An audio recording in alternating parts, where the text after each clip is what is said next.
Okay, so I started recording. Okay, so guys, I know that some people prefer for me to use my phone instead of the slides. I feel like it's better. Oh my goodness. Okay, so I feel like people are just like coming on into Zoom and then they haven't muted themselves. Okay, so what was I saying? Oh, so I know that some people prefer for me to use my phone because then I can draw the graphs. You guys saw when I used my phone for the first session, and then the second session were just the slides. So um, I'm not sure. Umzuyanda, gosh, people just don't want to listen. Okay, so basically, I'm not sure if I'll have enough time to just basically do a video where I'm just doing the graphs only. I feel like it would have been much better if I was just doing the graphs only and yeah, via the phone, or I would still have to, I don't know. I'll think about it. I'll think about it because it'll mean extra work for me and I could just do the slides and not even go through, draw the graphs using my phone. So yeah, we'll see.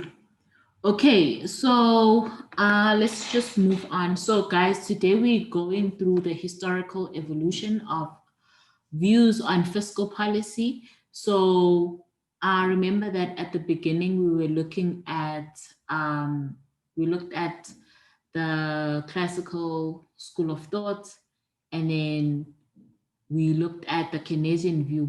We tried to sort of introduce it. So now we are looking at the fiscal policy and we're looking at the orthodox Keynesian view and beyond. So the notes that we are using, you guys should have the notes. So as I said, everything that I do, I've taken it from the notes. So yeah, so today we are going through the fiscal policy, topic 2, and then we are going to be looking at that content from page 1 till page 16. So you guys can take that down, page 1 to 16. Okay. Sorry guys, I get disturbed when people come on and then there's just sounds that I just don't understand. Okay, so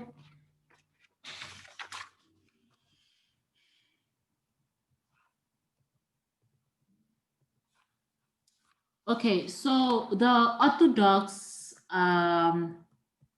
Keynesian school. So you guys still remember the Orthodox Keynesian school? We touched on it briefly last time. So Orthodox Keynesian and the fiscal policy. So Keynes introduced the two issues that are recurrent debate, both in terms of theory and policy. So remember, so that you guys don't I like to provide a bit of background so that you guys know why we are covering that particular topic. And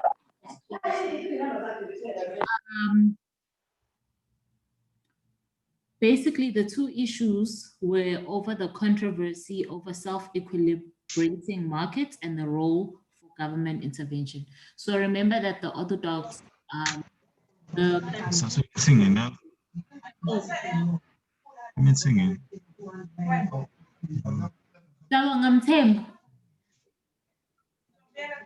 Able. Can you please mute yourself? Oh, sorry. Can people just mute themselves because they are disturbing anybody else?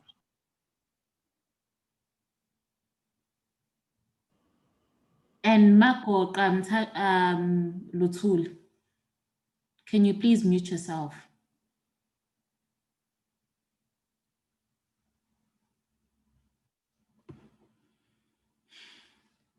Thank you.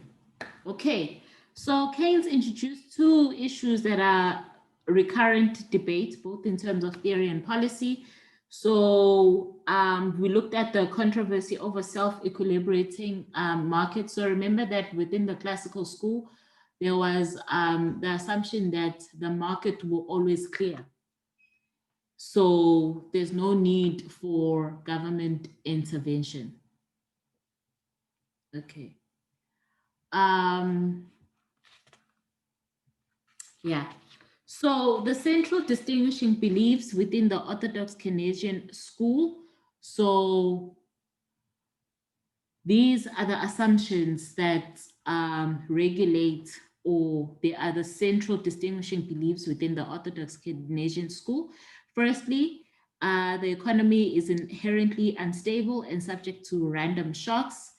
Readjustment of the economy to full employment may take substantial time if left to its own. So the aggregate level of output and employment is determined by aggregate demand. So intervention by government is aimed at altering the level of aggregate demand so that it can reach full employment. Okay, so if stabilization policies are pursued, fiscal policy tends to be more effective than the monetary policy.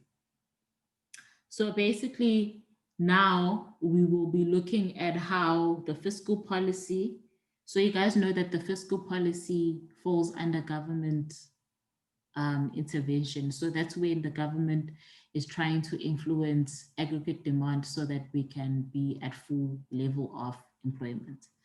So yeah. Okay, so now we're just going to be going through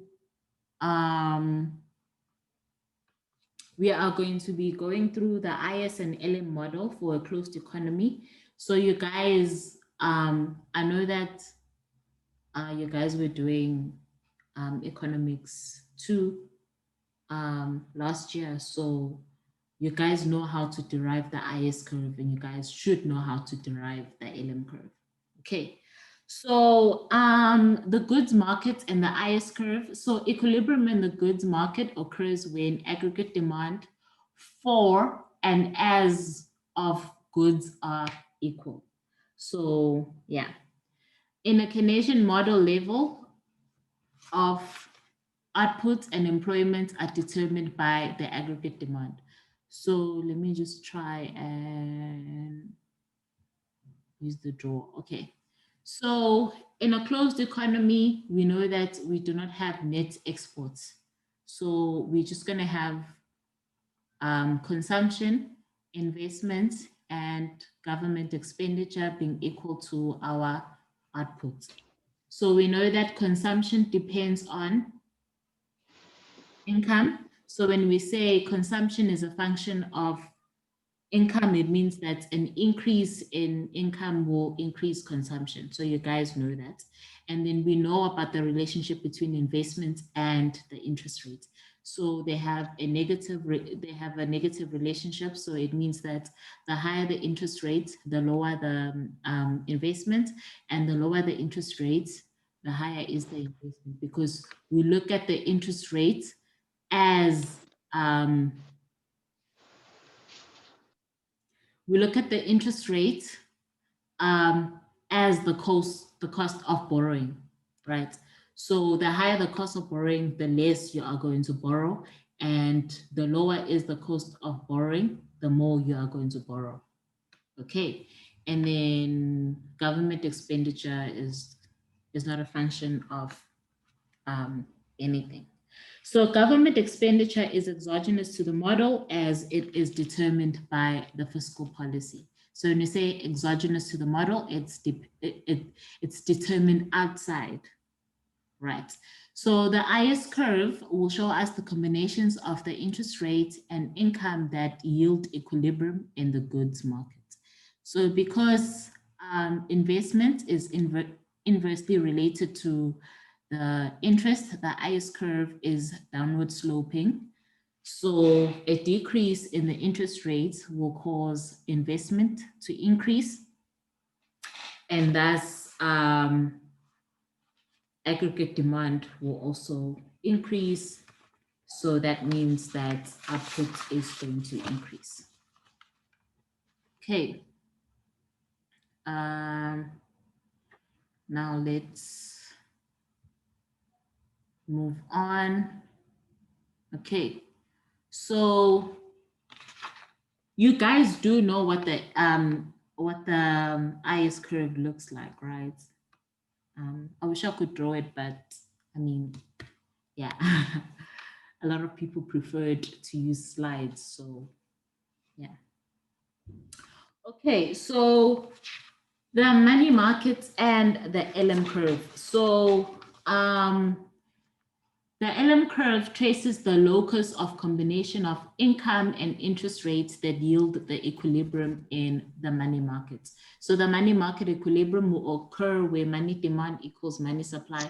So you guys know what the money market graph, right? I feel like, okay, because I'm trying to mute.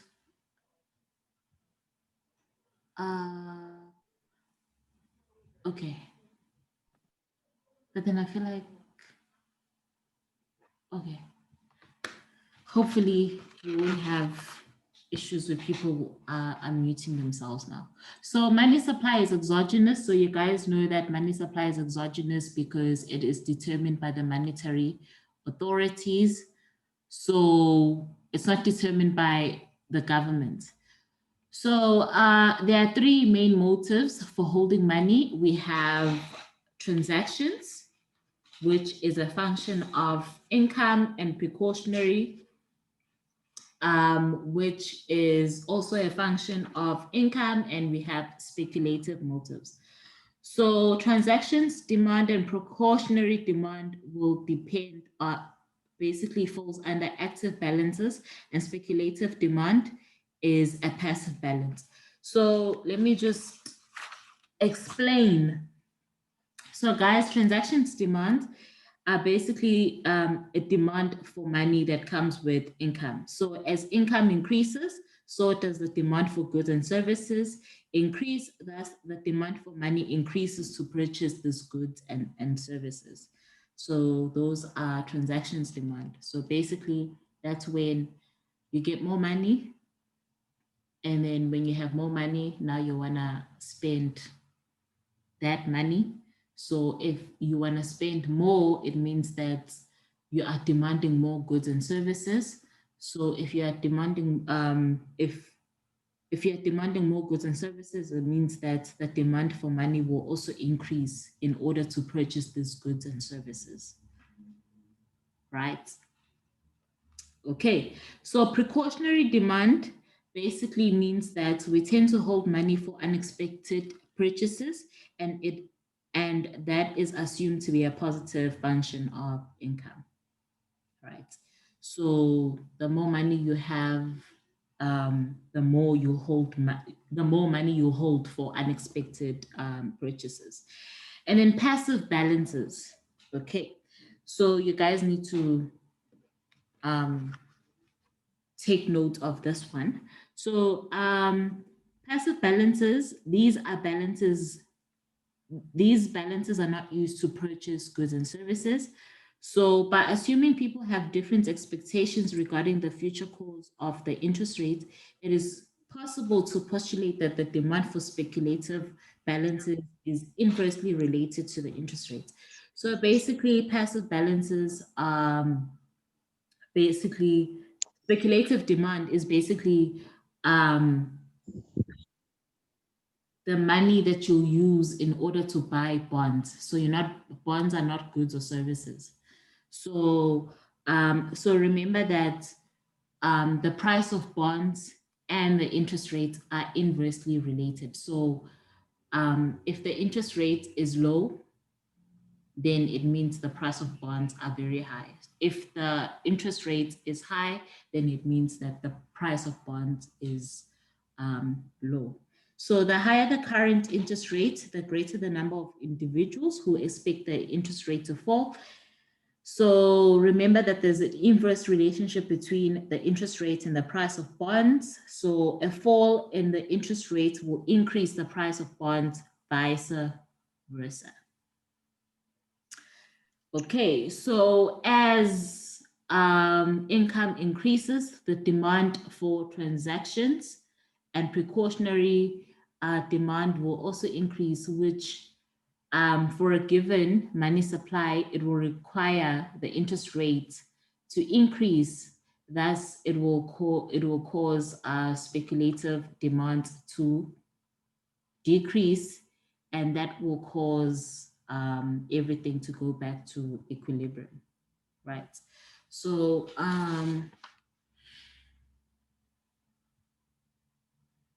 okay, there. Let me just get,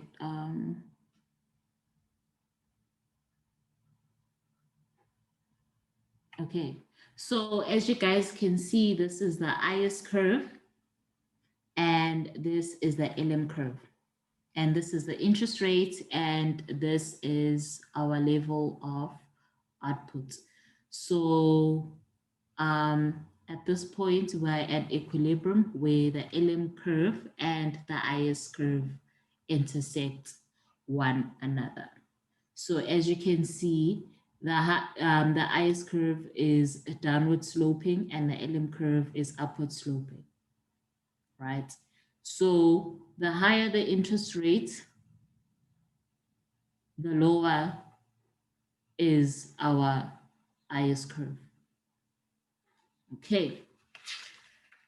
So let me just move on.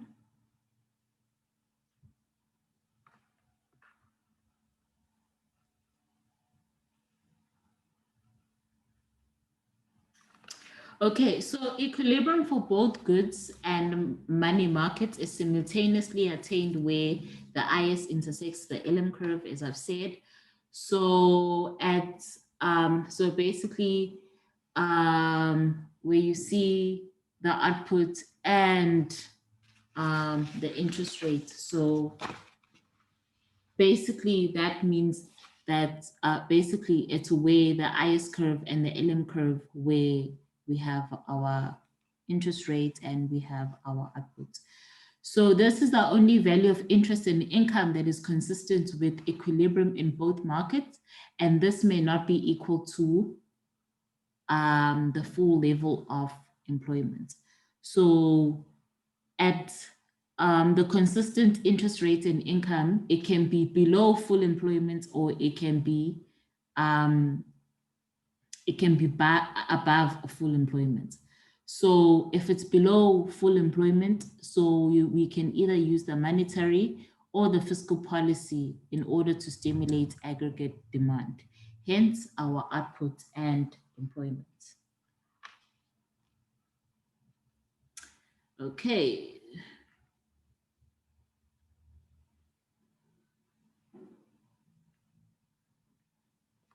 So the complete model for the IS and LM curve and the role of fiscal and monetary policy. So you guys know that in order to stimulate aggregate demand, the government has to undertake fiscal policy. So an increase in government expenditure. So you guys know that fiscal policy, that's when the government can either let's say, build schools, infrastructure, and basically try and stimulate employment by creating more jobs and whatnot. So an increase in government expenditure will shift the IS curve to the right. So if it shifts the IS curve to the right, keeping in mind your graph, you can see that this will increase output. So we can recall that an increase in income induces more demand for goods and services, hence the demand for active balances. So the higher is the income, the more we will demand active balances, right? So with the fixed money supply, if the money demand is greater than the money supply, therefore the interest rates will be required to restore money market equilibrium. So so we know that an increase in the interest rate will cause the cost of borrowing to increase. Therefore, this will decrease private investment. So that's the crowding out argument. So yeah. So the extent to which the private investment is crowded out will depend on the interest elasticity of investment. So the fiscal policy will be more effective the more interest elastic is the money demand. So you guys know about okay, maybe you might not know. So interest elasticity basically it checks for the response of the IS or the LM curve to changes in the interest rates. Okay, so the more interest elastic is the money demand. It means that if something is more interest elastic, it means that it has a flatter curve. And then if a curve is less interest elastic, then it will be steep. So as I said, I'm gonna try to, I don't know, I'm gonna try to go through the graphs because I feel like it doesn't really help if you guys, I'm not sure if you guys are following in your textbooks or if you guys are following in your notes in order to visually or visualize the graphs. But I might, if I'm nice enough or if I have a good week. Yeah. Okay, so what did I do? Oh, I went back.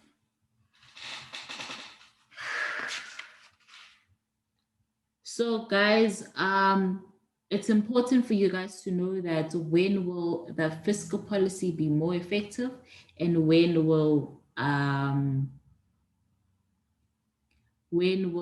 the monetary policy be more effective. So I'm okay, let me see. Yeah, I'll go through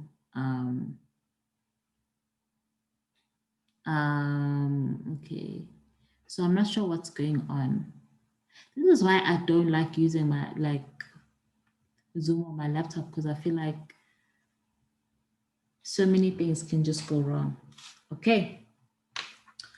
So moving on, I'm going to try not to bombard you guys with a lot of information today because I need you guys to go study this and then we'll come back to all the questions that you guys have. But I think it will be in everyone's best interest if I do go through the graphs because not everybody. My issue is not everyone's first language is English, so not a lot of people might just like grasp what I'm saying at the same time. So it's better to actually visualize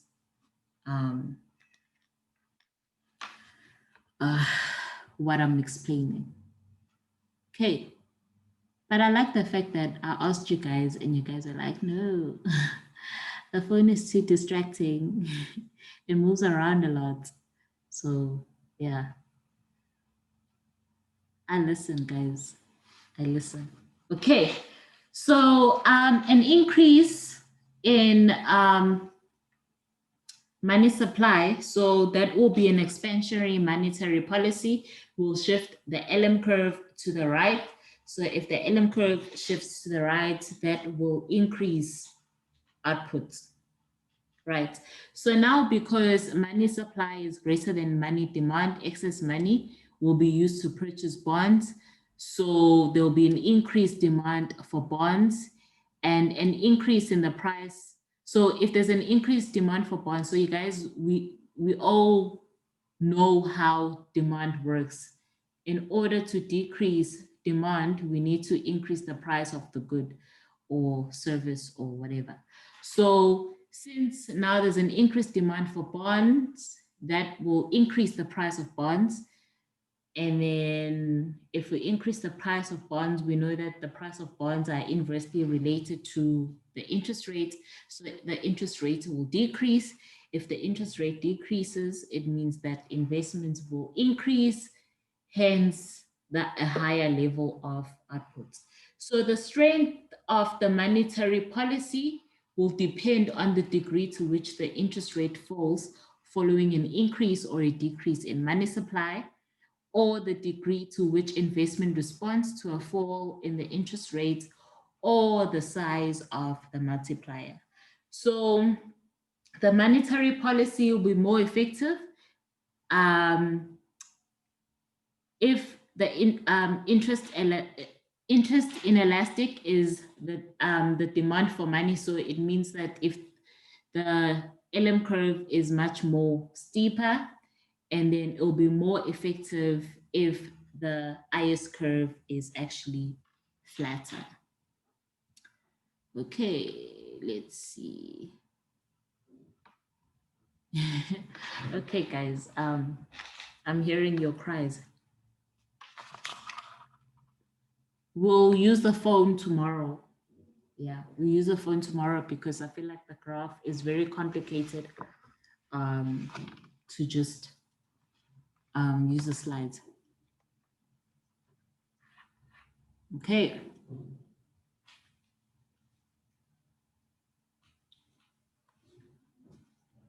So money is highly responsive to interest rates. So if the LM curve is actually flatter, but investment is not. So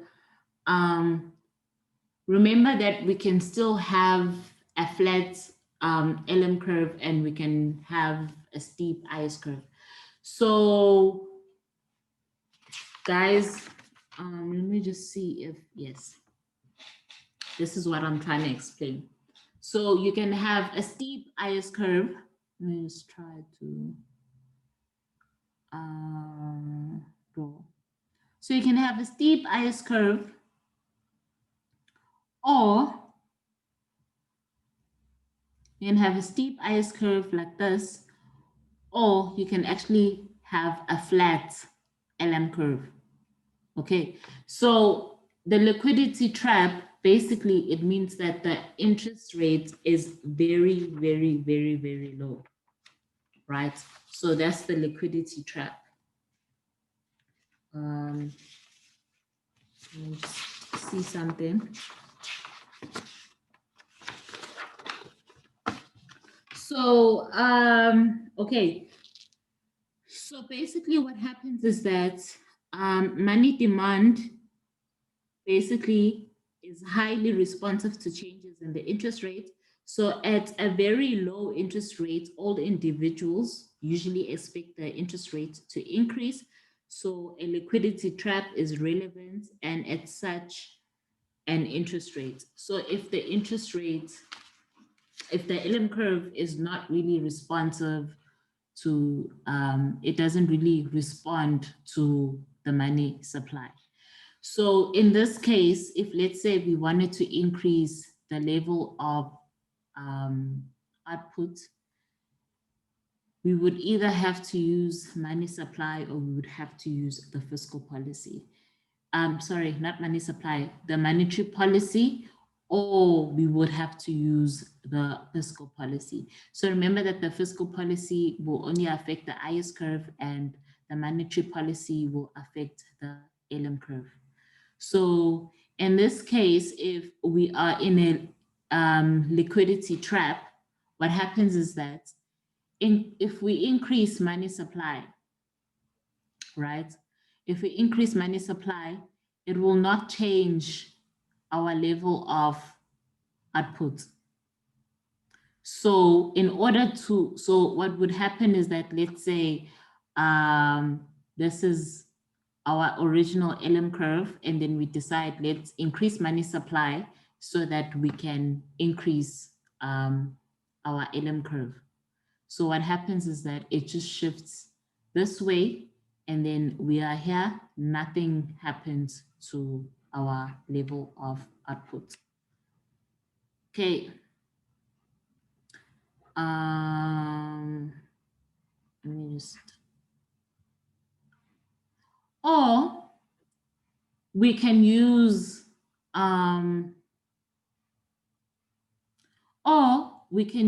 the fiscal policy. So remember in the other graph, we were using the monetary policy in order to stimulate aggregate demand. So now we are using the fiscal policy. So let's say we increase government expenditure. We're using fiscal policy in order to stimulate aggregate demand. So what would happen is that our IS curve will shift this way. So remember, guys, the whole idea behind, I feel like I need to emphasize this.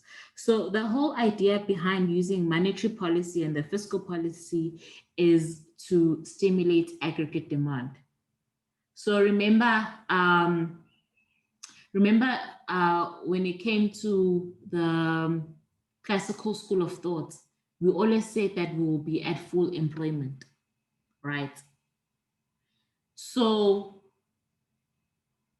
that meant that the market will always clear itself. So then Keynes came in and said, listen, we need government expenditure. We need government intervention in order to make sure that when we are at below full level of employment, we can use the monetary policy or we can use the fiscal policy in order to stimulate aggregate demand, right? So whatever policy that you are going to use, you need to employ a policy that will be able to get you to a higher level of output. Okay, so we looked at the case where we are in a liquidity trap, so the interest rates are very low and the LM curve is basically flat, right? So basically, in that case, you cannot use the monetary policy in order to stimulate aggregate demand, because you saw that we use the monetary policy affects the LM curve. So what happened is that it did shift to the right, but then there were no changes in output. So now we are looking at a case where we are still in a liquidity trap, but then now we are going to change policies. Instead of using the monetary policy, which affects the LM curve and doesn't render us a higher level of output, what we are doing is we are going to try and use the fiscal policy, which will affect the IS curve. Okay, so if we use the fiscal policy, what happens is that the IS curve shifts from the IS naught and we move this way, and we are in fact at a higher level of output. Okay, I feel like I just spoke a lot. Okay, are there any questions? Any questions? Okay, so now, so remember we looked at, let me see. I will answer that when I'm done. Okay. Because guys, can you please not ask general queries during our sessions? Like you can ask them at the beginning before I start recording, or at the end when I'm done with the session, because then it just sort of disturbs everybody. Okay, so now we are looking at a case where we have the IS curve being vertical. So basically it means that the IS curve will not respond to changes in the interest rate. So the interest rate, let me just, so the interest rates can increase. So the interest rates can increase to whichever level, but then this will not cause a change in the IS curve, right? So in this case, we need to figure out which um, which policy we need to use. So we can either use the LM curve, we can either use the monetary policy, or we can use the fiscal policy. So now let's look at so remember, we need to have a higher level of output, right? So let's now try and use the monetary policy. So we use the monetary policy, it causes the LM curve to shift to the right, but are we still are we moving in terms of output? No, we are not moving. We are still within the same level of output.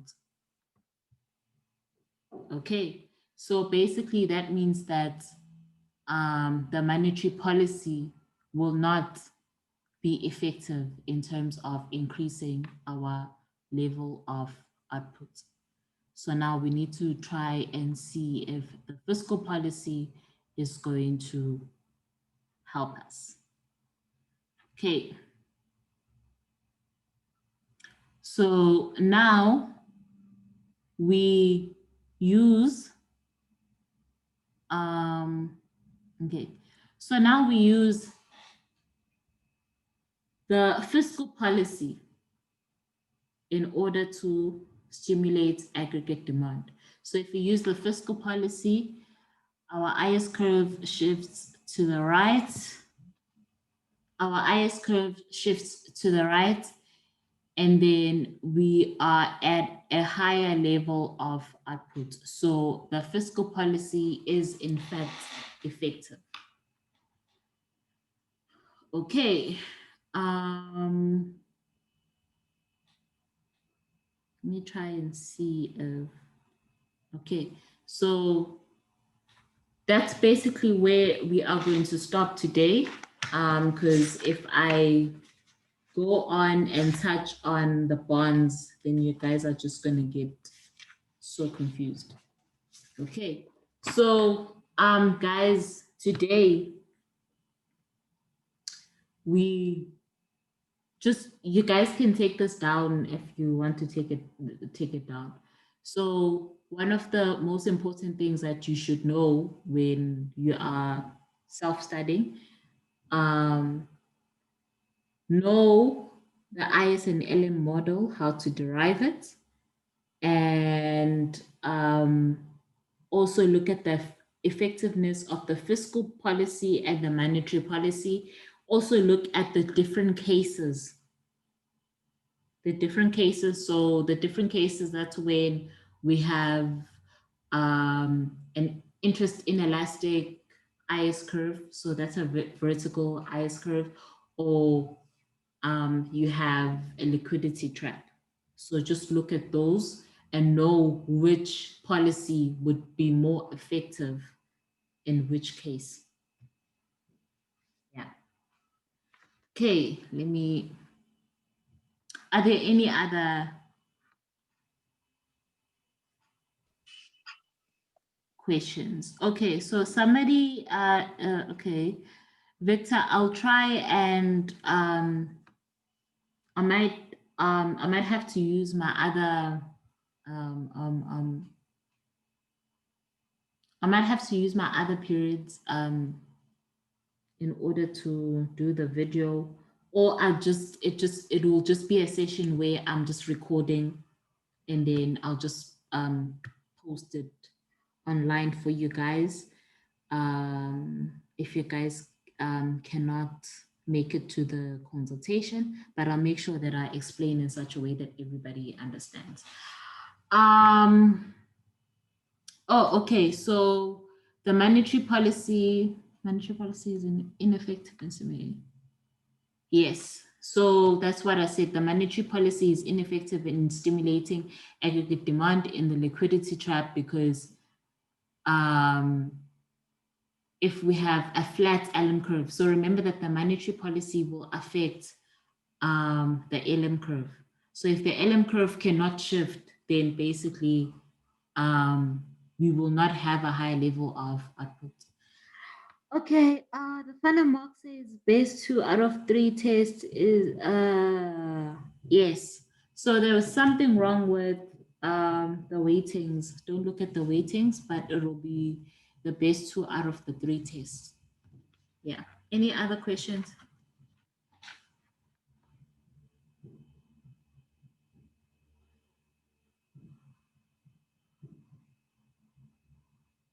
Any other questions?